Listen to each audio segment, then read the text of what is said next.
গভীর রাতে বিধ্বংসী আগুনে পড়ল বাড়ি। সীমান্তবর্তী কাকুমারি চর এলাকায় আগুনে ভস্মীভূত হয়েছে ওই বাড়ির সবকিছুই। সব হারিয়ে খোলা আকাশের নিচে ঠাঁই হয়েছে ক্ষতিগ্রস্ত পরিবারের। মনোবীক্ষণ প্যাথোলজি কোয়ালিটির শেষ কথা। সিএমসি ভেলোর ছাড়াও এখন NABL স্বীকৃত জেলার একমাত্র ল্যাবরেটরি। যোগাযোগ 7477999515। সাগরপাড়ার সীমান্তবর্তী চর কাকমারি এলাকায় গভীর রাতে বিধ্বংসী আগুনে সম্পূর্ণ ভস্মীভূত হলো একটি বাড়ি।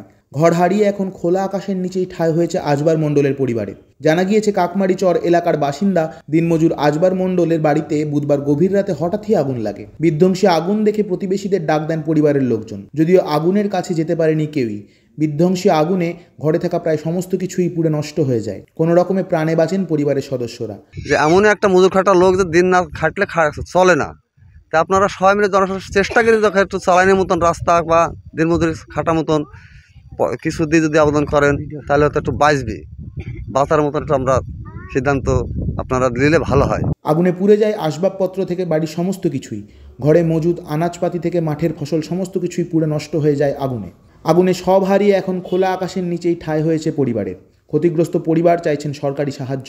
টাকা ছিল সময় 30,000 টাকা তুলেছিল বিটি আমার বিটির লেগে বন্ধন ঠিক 30,000 টাকা কানের ছিল বিটি, আবার লাখমুচি এই হাত আংটি লাখমুচি টিকলি সব সোনা।